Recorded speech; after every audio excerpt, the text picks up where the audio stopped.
Mhm. Well, welcome everyone to Nourish by Claudia. Thank you so much for joining this channel again. I'm here today with someone that is very special to me. Her name is Sophie, and she has been nothing short of amazing. She came to me because she didn't have her period, and here we are talking on period number 2 or 3 because I'm losing count already. Period number three. Number 3, yes, ovulation confirmed as well, which is very cool. So, welcome, Mhm. Sophie. How are you Oh, today? thank you for having me. It's so nice to be able to chat with you like this because this is the sort of thing that I would always listen to and think, oh, this won't ever happen to me. So it's nice to be on the other end for a change, for sure. And that's something that I really encourage women when they watch these videos to actually visualizing themselves being on the video, being the one discussing their stories and motivating other women to go through the Yeah. recovery journey. No, I So, completely agree. Sophie, tell me, how did you lose your period in the first place? Can you just give us an idea of what happened back in the days and yeah, Yeah. and when you Well, started to get worried about it? back in the days is the right term because it was 12 years ago. 2012 when I lost my period and I was without it for 12 years. Which now I find really hard to imagine. I just keep thinking, how did I go this long without a period? That was just like a normal to me, but now I realize it was so unnormal. I wasn't on any birth control or anything. I went through it was just at the time when I was finishing sixth form college. I went through like my periods were so fine as a teenager and growing up, but then I kind of went through this phase where I was so stressed. I had a couple of losses in my life. I was also just really unsure about what I wanted to do. I started to experience anxiety for the first time in my life, and with the anxiety came some really bad IBS. So I started to just feel really like a shell of myself. I lost my period at that time. The weight was dropping really quickly. And it never kind of like really came back on. And there would go through phases where I'd kind of get on top of the IBS and then it would just come back again. Um, it's just been a really long journey of kind of ups and downs. Tried so many different routes for kind of treating the IBS, had all the tests done, there's nothing there. Um, I do have IBS, but I think at the end of the day, it's kind of like my emotions and things that can trigger it because I do feel I'm quite an emotive person. I feel a lot of feelings. Um, so I think just over time, I've just really struggled with it. And I did get to a really low weight as well. I tried a lot of different diets.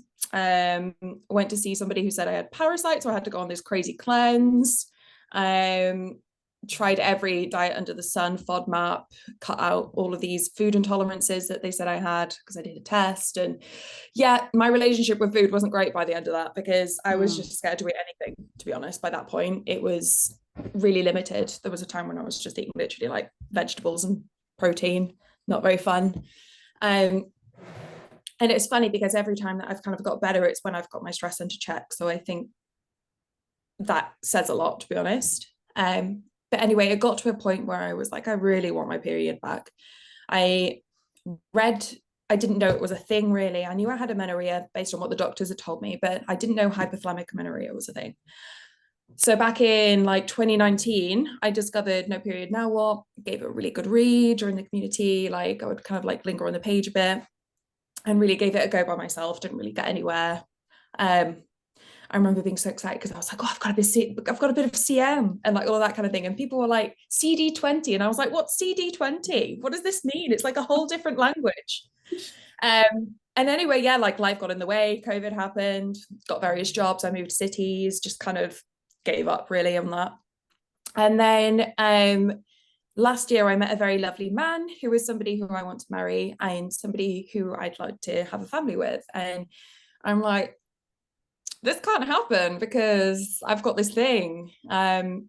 So I rejoined the community group, but your one, so the period comeback protocol, and definitely just kind of like lurked on that for a little bit, kind of dabbled in it. I kind of relearned what you're supposed to be doing. So no coffee on an empty stomach. All the stuff I was doing was just not great. And then I figured, actually, no, I need like extra support here. So that's when I reached out to you. And now here we are, a few months down the line. 3 periods in the bag. It does happen. Yeah, a few months down the line, and I actually would like to underline that Because correct me if I'm wrong, but I think that we started working together in April this year, April, May Yeah. this year. And after Mm. 12 years of not having your period, you managed to get it back within the first 3 months. So you managed Yeah. to get it back before the actual end of the program. Hmm. So tell me, what made you book the first call with me? What was I going was on in your mind at that time? I just knew that I needed something more personalized, to be honest, because there's so much information out there. It's really overwhelming. It's really hard to know where to start.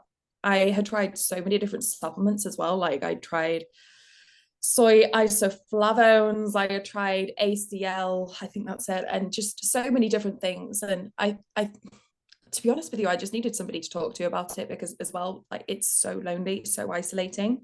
And I just didn't know where to start. I felt the stress of it and kind of like the overwhelming journey I had ahead of me. I just knew that I couldn't do that alone. And I wanted somebody who could really understand and who could really tailor a plan that suits me, because like everybody is so different, and what's going to work for somebody isn't going to work for somebody else. And also it goes down to the root cause. Like I wasn't over exercising, I wasn't restricting things or anything. It was more so about kind of understanding my body and its needs. So that was what made me want to book a call with you. And yeah. And can you tell me more about your current relationship with food? Because you went from suffering from IBS, feeling Yeah. fearful about many foods for obvious reasons because you were symptomatic back then, to restricting most of the foods that you were eating. Yeah. And so can you tell us more about your relationship, your current relationship with food? My current relationship with food is like so different, even from like a year ago, because I would never skip meals or anything like that. And I would make sure I'm eating all the food groups, but there were so many things where I was like, oh, I won't have bread for breakfast because I don't want to repeat having it at lunch, and like that kind of thing. I would be like a little bit more like just a little bit more over calculating, I would say.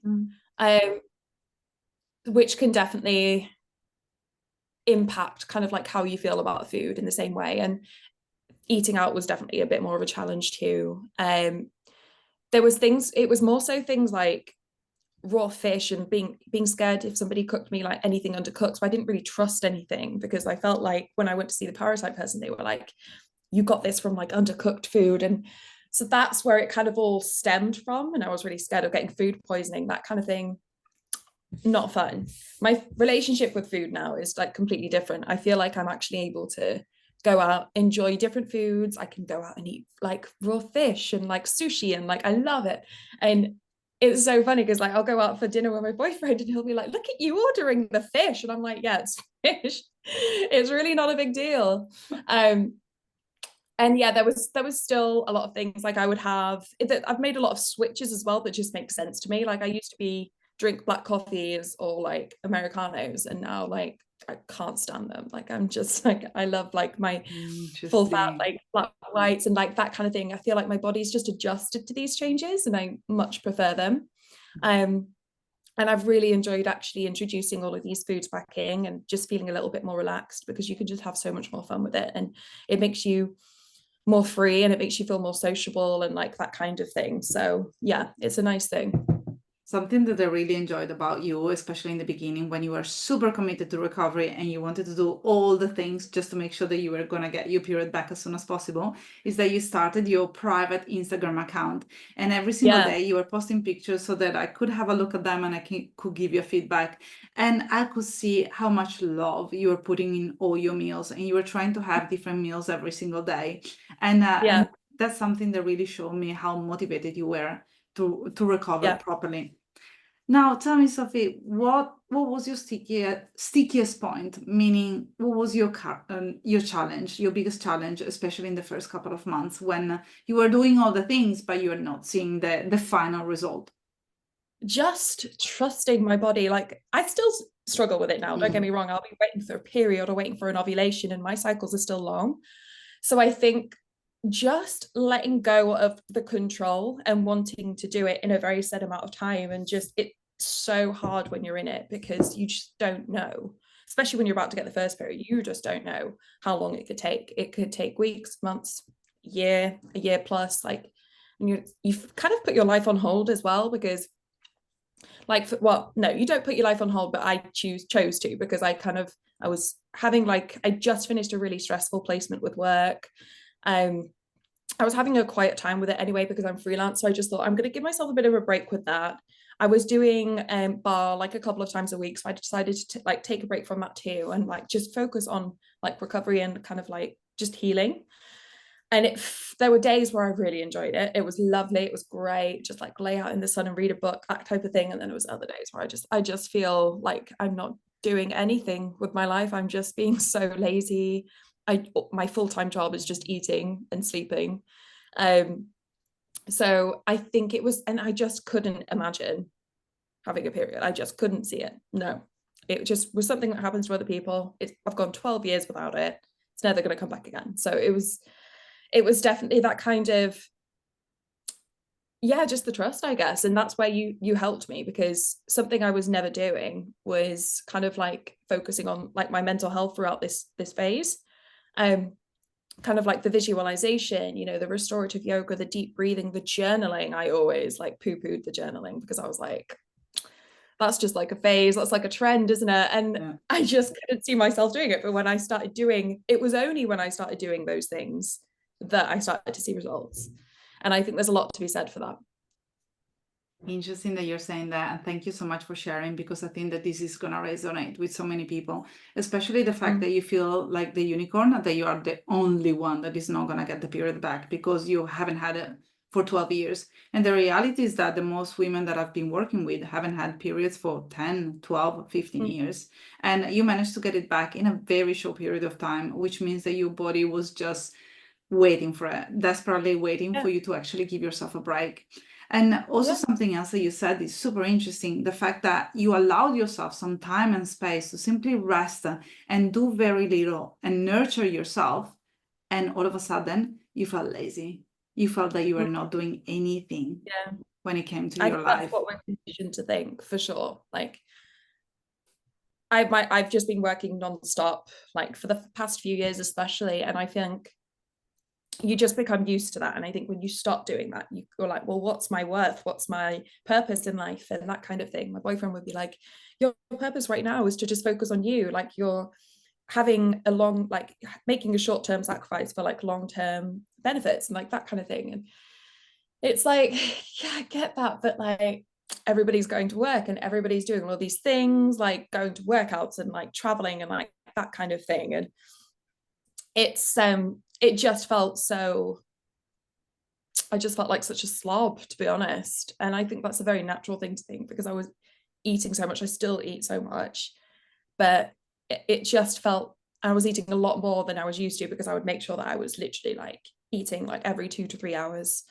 And I think that does just make you feel like, especially when your boyfriend, like my boyfriend loves to run, he loves to like do all these things, he goes to work every day.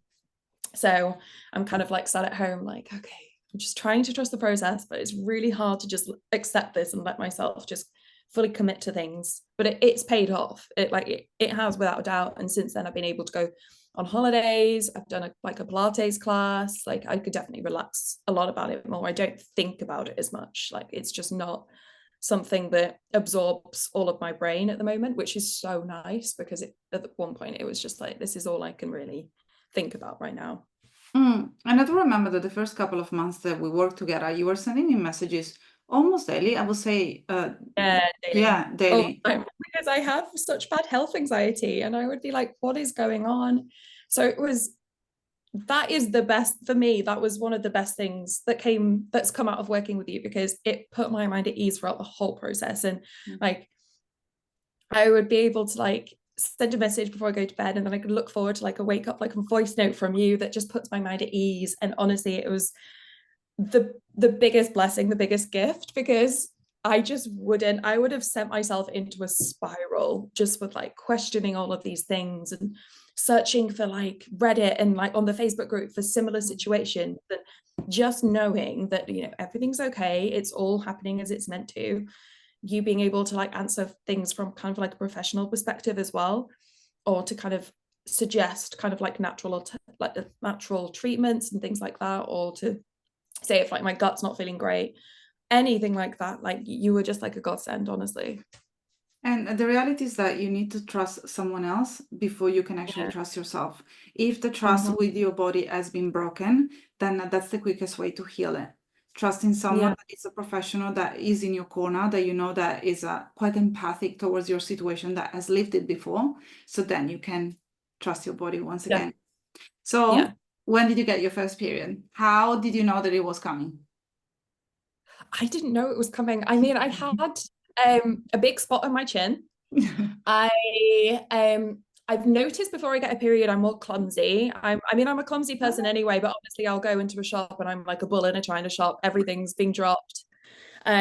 Sore boobs, really sore boobs. And I thought it's just because they're growing a bit because I'm gaining a nice little bit of weight. Like I just thought, I didn't think anything of it. But yeah, the boobs were really sore. And that's what's happened every single time before getting a period too. And breakouts. Yeah, that's basically, I was so shocked when I saw it. I mean, we had a call like a week before I got my first period, and I just had some blood tests done. And you were like, I think you're ovulating right now based on my bloods. And I was like, nah, no way. And then 5, 6 days later, I got my periods where I had a really short luteal phase. But it did happen. And then for the next one, it was a lot longer. So I think it's just kind of that's a lot of the process. But obviously you've been a huge help as well, because in this process I've also been diagnosed with a thyroid disorder. So that was super unsettling and not ideal, not fun. That's been a whole other kind of barrier to face. But like same again, like I remember like having a voice note with you. I'll be up in the middle of the night like, what is going on? You gave me a voice note and I was like, okay, is this it? Went to the doctors the next morning and they were like, yeah, you've got that. So I think kind of navigating that as well, like you've just been such a big help, because I felt so scared. But it's just, you would just be like, your thyroid's just a little bit cranky at the moment. I'm like, okay, it's been a bit cranky, how can I calm it down? So yeah, that's like a whole other part of it and I still don't know really where that came from. I think it's because it swung from kind of hyper to hypo. And yeah, that's kind of explained why, my second period took a bit longer and that kind of thing. But I've been getting on top of that with medication, and I definitely feel a lot better, because the fatigue was really bad to start with. Yeah, and that's something that really upset me, because sometimes I ask women to test their thyroid and they go and see their doctor, and the doctor is only keen to test the TSH. But the reality is that possibly in your situation, your TPOs, your thyroid antibodies were elevated for quite a few years. And only when we started working together and we really dig deep, then you found out what was going on. And you went from hyperthyroidism to hypothyroidism, possibly because your period resumed, so all the sex hormones were back into playing. But the good thing is now that you know exactly what it is, you know how to treat it, you're still navigating all the symptoms, and you went from having no period to a very long period, short luteal phase, to having a shorter period with a decent enough luteal phase. Yeah. You managed to spot ovulation as well. So clearly your body is trending towards the right direction, and you're seeing progresses each and every month. And just one little thing that I would like to remind you: April, no period.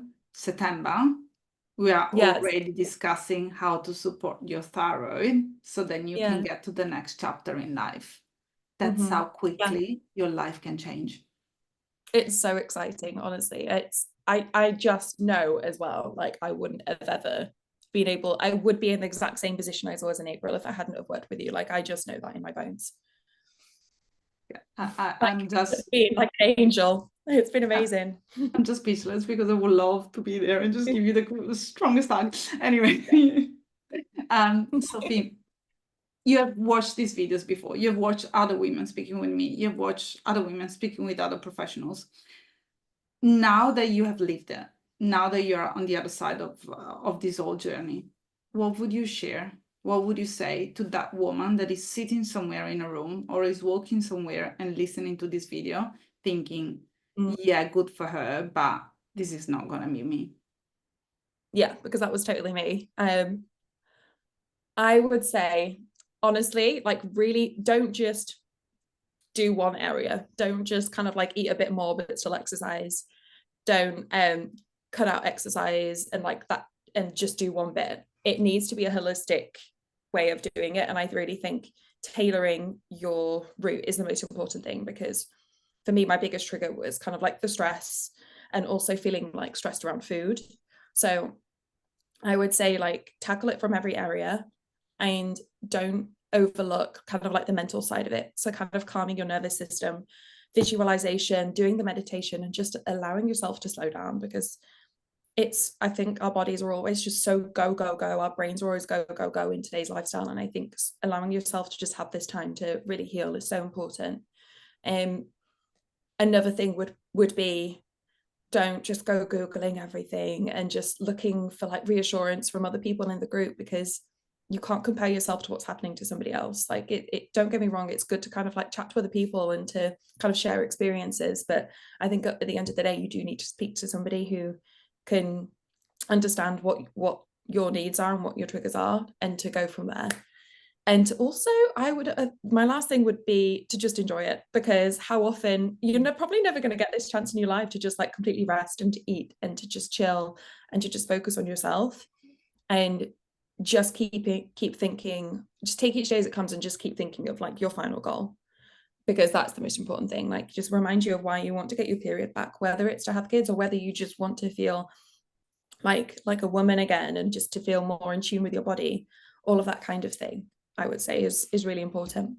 Yeah. And do you think that you're going to go back to restricting your food behaviors, or you're going to change that much in your life now that you got your period?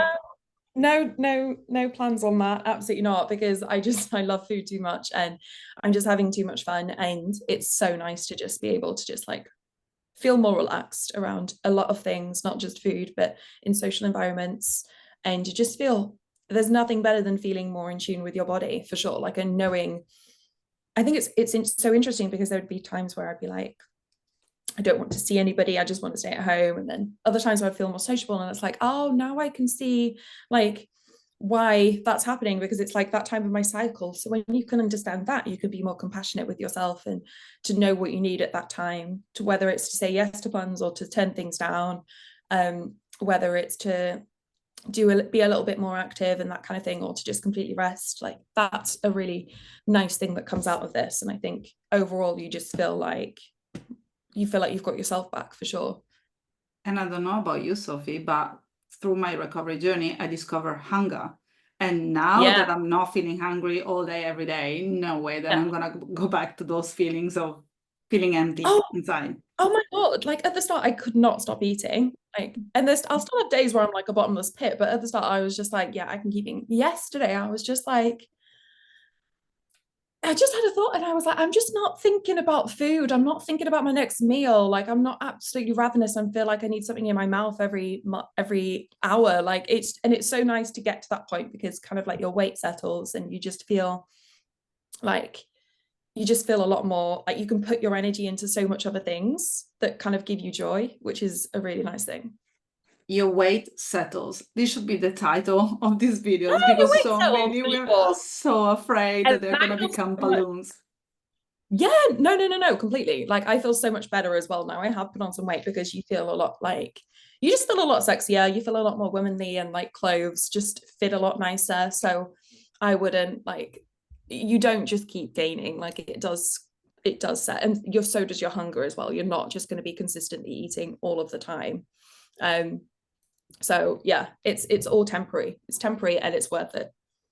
Thank you so much for sharing all of this with us today, Sophie. It has been an absolute pleasure. I know that there is someone that is going to watch this video and she's going to think, okay, if Sophie did it, so I will. Thank you for taking the time. This is absolutely precious, and you're going to change someone's life. I've seen that happening over and over again. Yeah, you are changing life. And at this point in time, you're also changing other women's life. So thank you.